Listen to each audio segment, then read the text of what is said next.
வேதாரண்யம் பகுதியோட முக்கியமான வாழ்வாதார தொழிலா இந்த உப்பு உற்பத்தி தொழில் இருக்கு. இந்த தேர்தல் அறிக்கையெல்லாம் இப்போ வந்த கட்சிகளுக்கெல்லாம் நாங்கள் கொடுத்துருக்கோம். அதை ஏன்னா எங்கேயோ ஒரு ஆக்ஷன் கொடுத்து எங்கேயோ டெண்டர் விட்டாங்கன்னு யாரோ பெரிய கார்பரேட் எடுத்துட்டு போறதுக்கு வாய்ப்பு இருக்கு. நாங்கள் இந்த இடத்த ரொம்ப செப்பனிட்டு ஒரு ஏக்கரை ரொம்ப கஷ்டப்பட்டு அதை உருவாக்கி வச்சிருக்க இடத்த மக்களுக்காக தான் அரசு, மக்களை வஞ்சிச்சுட்டு பண்ணணுங்கிற ஒரு நோக்கத்தில் இந்த அரசு போனதுன்னா வேலையாட்கள் பற்றாக்குறையாக தான் இருக்குது. இப்போ எல்லாம் எங்கள் பிள்ளைங்கள்லாம் படிக்க போயிடுறாங்க. ஆட்கள் வருங்காலத்தில் தலைமுறைகளுக்கெல்லாம் இந்த வேலைகள் இந்த ஊரை பொறுத்தவரையும் ரெண்டே வேலை தான். ஒன்று மீனவ தொழில், இன்னும் உப்பள தொழில். இதை தவிர்த்து இங்கே விவசாயமும் அவ்வளோவா கிடையாது. அதிகமாக நாங்களே இப்போ சென்னையில் ஒர்க் இல்லாமல்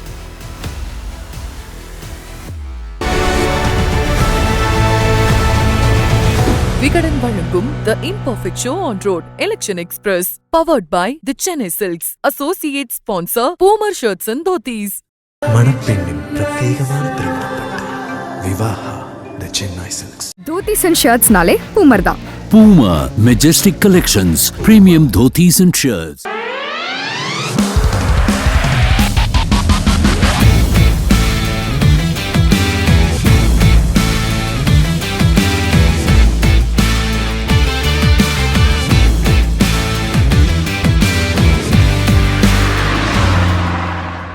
Imperfect Show on Road Vigadan Election Express 2026 powered by the Chennai Silks. இந்த பயணத்தில் இன்றைக்கி நம்ம வேதாரண்யத்துக்கு வந்திருக்கோம்.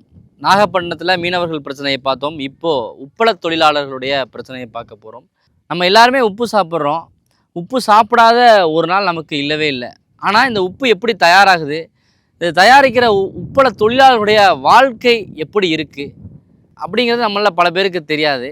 இன்றைக்கி நம்ம அதை பற்றி தான் பார்க்க போகிறோம். உப்பு எப்படி தயாராகுது, அவங்களுடைய வாழ்க்கை எப்படி இருக்குது, அவருக்கான பிரச்சனைகள் என்ன இருக்குது அப்படின்னு கேட்குறதுக்காக தான் வேதாரண்யத்துக்கு வந்திருக்கோம்.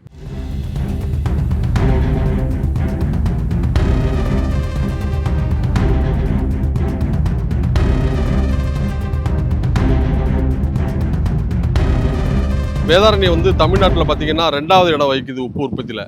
தூத்துக்குடி முதல் இடம் வகிக்குது.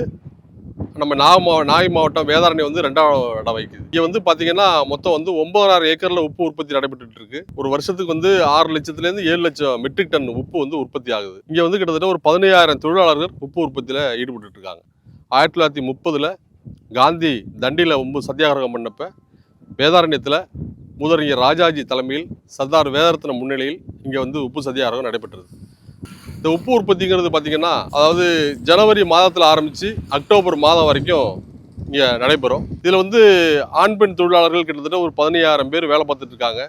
இந்த உப்பு உற்பத்திக்கு முக்கியமாக கடல் நீர் முக்கியமான ஒரு தேவை. சூரிய ஒளியும் கடல் நீரும் ரொம்ப முக்கியமான ஒரு பங்கு வகிக்குது. அந்த கடல் நீர் 3 டிகிரி ஃபாரன்ஹீட், அதாவது அந்த ஹைட்ரோமீட்டரில் பார்க்குறப்ப 3 டிகிரி கடல் நீர் இருக்கும். அதே அந்த நீர் 24.5 டிகிரி வந்தால் உப்பு உற்பத்தி நடைபெறும். உப்பு கிறிஸ்டலைசராக மாறி உப்பு உற்பத்தி நடைபெறும். இங்கே நாகை மாவட்டத்தோட வேதாரண்யம் பகுதியோட முக்கியமான வாழ்வாதார தொழிலாக இந்த உப்பு உற்பத்தி தொழில் இருக்குது. நான் எங்கள் அப்பா எங்கள் தாத்தா 3 தலைமுறையாகவே இந்த இடத்துல உப்பளத்துலாம் வேலை பார்த்துட்ருக்கோம். 1ஆவது மாதம் வேலை ஸ்டார்ட் பண்ணுவோம். 1ஆவது மாதம் ஸ்டார்ட் பண்ணி 9ஆவது மாதம் மழை காலத்துக்கு முன்னாடி முடிச்சிருவோம். 9 மாதம் வேலை. 3 மாதம் இந்த மழை காலத்தில் 3 மாதம் ஓய்வாக தான் இருப்போம், வேலை இருக்காது. அந்த 3 மாதத்தில் எங்களுக்கு வாழ்வாதாரத்தை எங்களுக்கு கொஞ்சம் சிரமமாக தான் இருக்கும். 9 மாதம் கஷ்டப்பட்டாலும் எங்களுக்கு போதுமான அளவுக்கு வருமானம் இருக்காது. ஒரு சில வருஷங்கள் மழை பெய்யும். மழை பெய்கிற வருஷத்தில் விலைவாசிகள் கொஞ்சம் உயர்வாக இருக்கும், ஆனால் உற்பத்தி கம்மியாக இருக்கும். பாக்கி நேரத்தில் நல்ல வெயில் அடிக்கிற நேரத்தில் உற்பத்தி அதிகமாக இருக்கும், விலைவாசி இருக்காது. ஆக மொத்தம் எங்களுக்கு போதுமான அளவுக்கு வருமானம் இல்லாமல் தான் ஓடிட்டு இருக்கோம். மீனவர்களுக்கு மழை கால நிவாரணம் கொடுக்குற மாதிரி எங்களுடைய உப்பள தொழிலாளர்களுக்கும் அந்த மழை காலங்களில் உப்பு உற்பத்தி நடைபெறாத நேரங்களில் ஒரு நிவாரணத் தொகை வழங்கணும்னு கேட்டுக்கிட்டோம். சென்ற ஆட்சியில் நடந்து முடிஞ்ச ஆட்சியில் 2021 நம்ம தமிழ்நாட்டில் உள்ள அத்தனை உப்பு உற்பத்தியாளர்களுக்கும் ஒரு 5,000 ரூபா அந்த நிவாரணத் தொகையை வழங்கினாங்க. அதேமாரி தனி நலவாரியம் அமைச்சிருக்காங்க. இதுக்கு இந்த அரசுக்கெல்லாம் நாங்கள் உப்பு உற்பத்தியாளர் சார்பாக நன்றி தெரிவிச்சுக்கிறோம். மேலும் எங்களுடைய உப்பு உற்பத்தியாளர்களுடைய இன்னும் கோரிக்கை என்னென்னு கேட்டிங்கன்னா, இது மத்திய அரசு உப்பு இலாக்காவோட கட்டுப்பாட்டில் இருக்குது. அவங்க என்னென்னு பார்த்தீங்கன்னா, இதுக்கு சாலை வசதியோ தெருவிளக்கு வசதியோ குடிநீர் வசதியோ செஞ்சு தரதில்லை. நாங்களே தான் அதை செஞ்சு மேம்படுத்திக்கிட்டு இருக்கோம். அந்த வசதிகளை செஞ்சு தரணுங்கிறது எங்களுடைய நீண்ட நாள் கோரிக்கை. வேதாரண்ய உப்பளத்தில் உப்பு அழிகிறதுக்கான ஒரு தொழிற்சாலை எதுவுமே கிடையாது. எந்த மாநில அரசு வந்தாலும் தொழிற்சாலை கொண்டு வரேன்னு சொல்கிறாங்களே ஒழிஞ்சு வேதாரண்ய உப்பளத்தை பற்றி எதுவுமே நினைக்கல. கிட்டத்தட்ட இதில் ஒரு 13,000 தொழிலாளிகள் இந்த உப்பளத்தையே நம்பியிருக்காங்க. இதில் வந்து வேற எந்த விவசாய வேலைக்கும் போக முடியாது, எந்த வேலைக்கும் போக முடியாது. இதையே நம்பி இருந்து உப்பு விலையும் சரியில்லாமல் போய் போச்சு. உப்பு வந்து டன்னு வந்து ஒரு ரூ. 1000, ரூ. 1300, ரூ. 1400 தான் போயிட்டு இருக்கு. இப்போ சுமாராக வந்து ஒரு டன் உப்பு உற்பத்தி ஆகுறதுக்கு ரூ. 700 செலவாகுது. கரண்ட்டு பில்லு அதிகரித்து போச்சு. வர்ற அரசு பூரா சொல்கிறாங்க நாங்கள் வந்தால் காஸ்டிக்ஸோட தொழிற்சாலை அமைப்போம்னு சொல்லி கிட்டத்தட்ட ஒரு 30 ஆண்டுகளாக சொல்லிட்டு இருக்காங்க. ஆனால் இதுவரையும் அந்த தொழிற்சாலையை இங்கே வரல. அதேமாதிரி ஒரு தொழிற்சாலையை அமைய இருக்கிற அரசு இங்கே அமைச்சு கொடுத்தா இந்த தொழிலாளர்களுக்கும் இங்கே உள்ள உற்பத்தியாளர்களுக்கும் இந்த உப்பை வச்சு அந்த தொழில் மேம்படுறதுக்கான வாய்ப்பு இருக்குது. குஜராத்தில் பார்த்தீங்கன்னா குஜராத் அரசு வந்து பயங்கரமாக அந்த டெவலப் பண்ணிகிட்டு இருக்காங்க.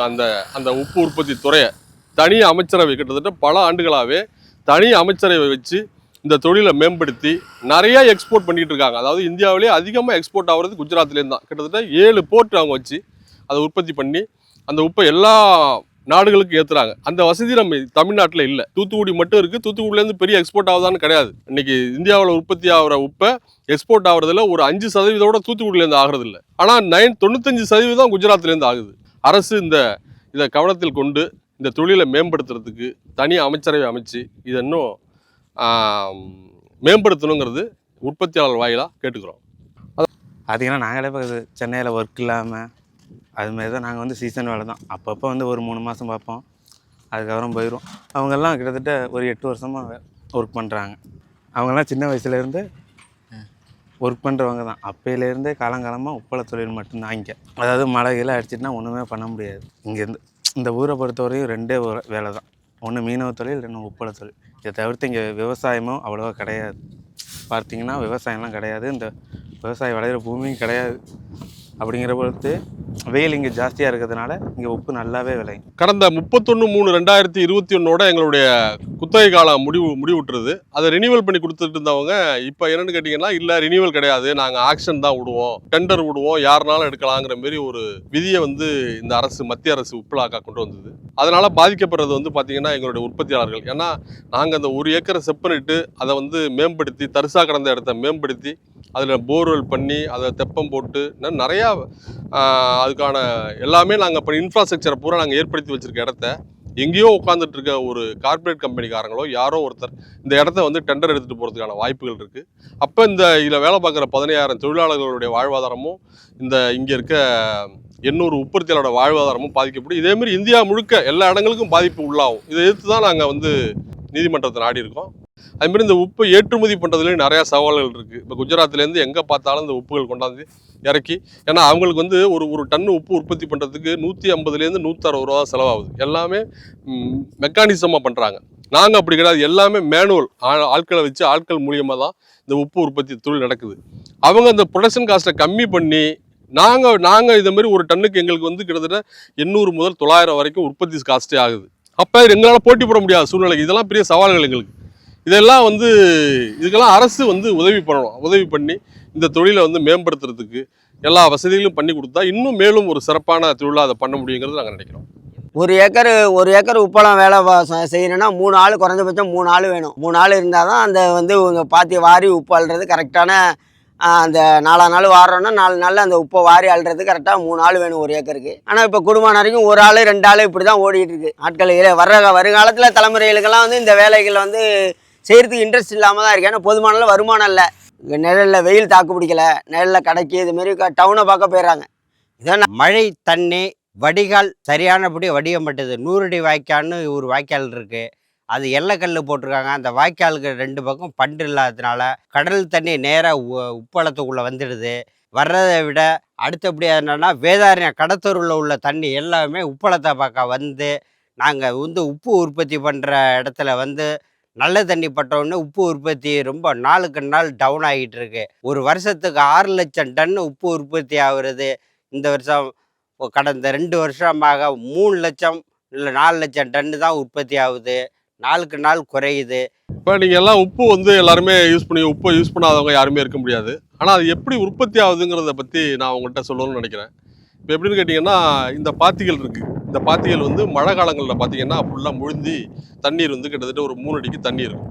நாங்கள் என்ன பண்ணுவோம் கேட்டிங்கன்னா, அந்த மழை சீசன் நம்மளுடைய வடகிழக்கு பருவமழை முடிந்த பிறகு இந்த இடங்களில் உள்ள தண்ணியை பூரா வெளியேற்றிட்டு இந்த பாத்திகளை பூரா சுத்தம் பண்ணி அதில் உள்ள அந்த கழிவுகள்லாம் நீக்கிட்டு அந்த வரப்புகளை எடுத்து வரப்புகளை பிடிச்சி அந்த பாத்தியை வந்து அந்த சேறுகளை எல்லாம் வந்து சுத்தம் பண்ணிவிட்டு அதுக்கு மணல் இருக்குது, அந்த நம்ம மட்டி மணல்னு சொல்லுவோம், அதாவது எதுக்கும் பயன்படாத ஒரு மணல் இருக்கும், அந்த மணலை கொண்டாந்து அதை போட்டு அந்த பாத்தியை மிதித்து மறுபடியும் ஒரு கட்டையை வச்சு அதை அடித்து சமப்படுத்தி அதுக்கு மேலே தண்ணியை வந்து நாங்கள் டிகிரி தண்ணியை அந்த தண்ணியை வைப்போம். தண்ணின்னா அவங்கள்ட்ட ஏற்கனவே சொன்னேன் நான் வந்து, அதாவது கடல் நீர் வந்து 3 டிகிரி. நாம் வந்து எங்கள் போர் வாட்டர் இருக்குது, கடலில் தண்ணி இல்லாதப்போ போர் வாட்டர் வரும். அந்த போர் வாட்டரில் வந்து கிட்டத்தட்ட வந்து 10 டிகிரி 11 டிகிரி 12 டிகிரின்னு போர் வாட்டர் இருக்கும். அந்த போர் வாட்டரை யூஸ் பண்ணுவோம் கடல் நீர் வராதப்ப. கடல் நீர் வந்த பிறகு அந்த கடல் நீரை வந்து அந்த தெப்பங்களில் வச்சு, அதாவது கண்டென்சர்னு சொல்லுவோம், அந்த கண்டென்சரில் வச்சு நேராக கொண்டு வந்து அந்த பாத்தியில் வச்சு, இது வந்து பாத்தி எப்படின்னு கேட்டிங்கன்னா, இது வந்து களி சார்ந்த ஒரு மண். அந்த மண்ணில் தான் உப்பு உற்பத்திங்கிறது நடைபெறும். நம்ம தமிழ்நாட்டு இந்தியாவில் வந்து ஒரு மிகப்பெரிய மாநிலம் வந்து கடற்கரை மாநிலம் வந்து கேரளா. அந்த கேரளாவில் 1 டன் உப்போட உற்பத்தி ஆகிறது கிடையாது. ஏன்னா அந்த மணல் வந்து இந்த மணலில் பண்ண முடியாது. நம்ம வந்து நமக்கு இயற்கையாகவே ஜியாகிரபி படி நமக்கு அப்படி ஒரு அமைஞ்சிருக்கு இந்த இடம். அது வேதாரண்யம் வந்து மிக சிறப்பான ஒரு இடம். வந்து பார்த்திங்கன்னா அந்த கால்சியம் கண்டென்ட்டுங்கிறது இந்த உப்பில் ரொம்ப கம்மியாக இருக்கும். அதாவது இந்த அழுக்கு இதெல்லாம் இல்லாமல் ஒரு குவாலிட்டியான உப்பு வர்ற இடம் வந்து வேதாரண்யம். அந்த உப்பை வந்து நம்ம வந்து பார்த்திங்கன்னா அந்த உப்பை வந்து தண்ணியை வந்து வச்சு, அதாவது சாப்பாட்டு உணவுக்கு போகிற உப்பை வந்து ஒரு 4 நாளைக்கு பிறகு அந்த உற்பத்தியை வந்து நாங்கள் பண்ணுவோம். அதே இண்டஸ்ட்ரியல் கிரேடுக்கு, அதாவது தொழிற்சாலைகளுக்கு போகிற உப்பு வந்து ஒரு 10 நாள் கழித்து அதை கோடு போட்டு ரேக்கிங்னு சொல்லுவோம், கோடு போட்டு அதுக்கு பிறகு அந்த உப்பு உற்பத்தி பண்ணுவோம். வேலை கஷ்டமான வேலை தான்.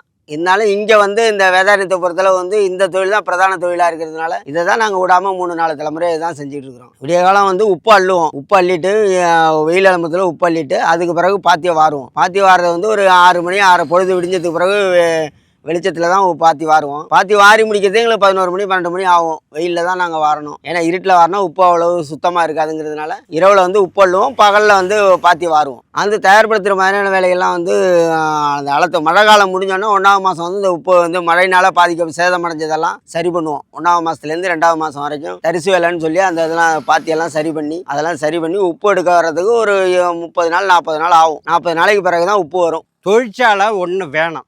இந்த வேதாரண்யத்துக்கு உப்பு அழிகிறதுக்கு தொழிற்சாலை, தூத்துக்குடியிலன்னு தொழிற்சாலை இருக்குது.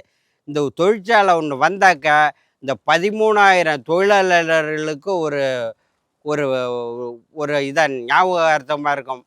6 மாதத்துக்கு உப்பு வரும். இடையில மழை குறுக்கீடு இருந்துச்சுன்னா தொழில் பாதிப்படையும். மழை இல்லைன்னா உங்களுக்கு வந்து நிரந்தரமாக உப்பு உற்பத்தி இருக்கும். தலைமுறை முன்னாடி இருந்த தலைமுறையில் எல்லாருமே வந்துக்கிட்டு இருந்தாங்க. எங்கள் தாத்தா, எங்கள் அப்பா, நான் வந்தேன். இப்போ எனக்கு பிறகு எங்கள் பையன்லாம் படிக்க ஆரம்பிச்சாங்க. வர வந்து இது வேலைக்கு வந்து விவசாயி உற்பத்தியாளர் பற்றாக்குறையாக தான் இருக்குது தொழிலாளிகள். இப்போ வந்து எல்லாம் எங்கள் பிள்ளைங்கள்லாம் படிக்க போயிடுறாங்க. முன்னாடியெல்லாம் வந்து இதுதான் பிரதான தொழிலாக இருந்துச்சு. இப்போ வந்து நம்ம கஷ்டப்படுற மாதிரி நம்ம பிள்ளைங்களை கஷ்டப்படக்கூடாது அப்படிங்கிறதுக்காக படிக்கட்டும் அப்படின்னு சொல்லி பள்ளிக்கூடம், காலேஜ் இப்படின்னு அனுப்பிட்டு இருக்கோம்.